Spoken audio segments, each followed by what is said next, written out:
How to build the mindset now proven to slow aging. How much could a change of attitude change your life? Think for a moment about your hopes and fears for the future. Do you see your 60s, 70s, or 80s as a time of growth and opportunity? Will aging bring wisdom, status, and friendship? Or do you see yourself becoming more lonely, helpless, and, grumpy as you get older? Will the last years of your life be, in the words of Shakespeare, mere oblivion, sans teeth, sans eyes, sans taste, sans everything? Quite incredibly, those beliefs may predict how you fare in the decades ahead, determining everything from the health of your memory to your risk of cardiovascular disease through a kind of self-fulfilling prophecy. Your views about aging may even influence your lifespan by as much as 7.5 years. Extraordinary claims require extraordinary evidence though, and few are as extraordinary as this. But many scientists from across the world are coming to the same conclusion. Your mindset can shape your biology.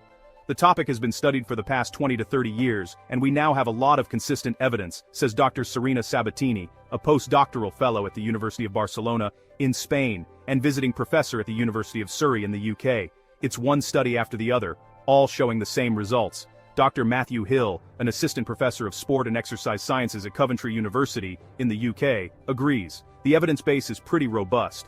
Unpicking the mechanisms behind this link between mind and body could offer new strategies to enhance the health of our aging population. And, if we want to live a long and happy life, it may never be too early to put those principles into practice ourselves. Dr. Becca Levy, a professor of public health and psychology, lit the touch paper of this research at the turn of the millennium. As a young graduate student, she had just spent a semester in Japan, thanks to a fellowship from the U.S. National Science Foundation. The country was famous for its population's extraordinary longevity, and immersing herself in its culture, she was struck by how much reverence the Japanese paid to their oldest citizens. Could the two be linked? At that point, she suspected culture played a major role in shaping people's age beliefs, and she wanted to know if age beliefs, in turn, might have a demonstrable impact on longevity, as she wrote in her book, Breaking the Age Code. To find out, she turned to an enormous set of data from the Ohio Longitudinal Study on Aging and Retirement, which had tracked the trajectories of more than 1,000 participants since the mid-1970s.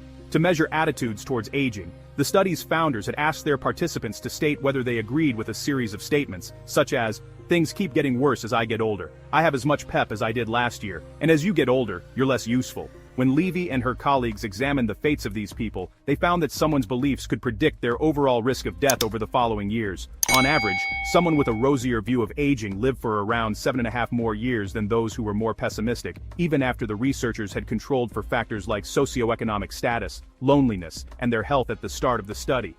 The size of the effect was larger than the other well-established lifestyle factors. Differences in blood pressure and cholesterol, for instance, can only account for around 4 or so years in someone's longevity.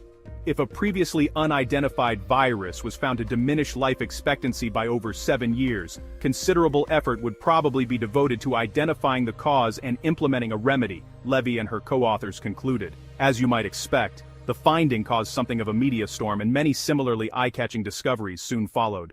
In 2009, for instance, Levy and her colleagues turned to data from the Baltimore Longitudinal Study of Aging, which began in 1958. They found that measures of people's attitudes to aging, taken before they turned 50, could strongly predict the risk of heart disease up to 38 years later.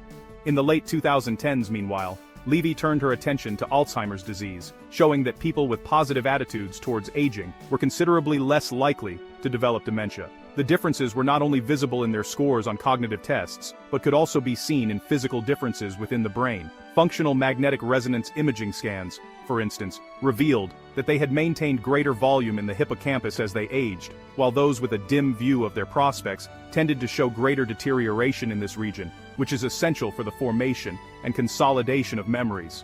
The positive thinkers were also less likely to accumulate amyloid plaques, the toxic clumps of protein that are thought to destroy brain tissue and which have long been considered the hallmark of Alzheimer's disease.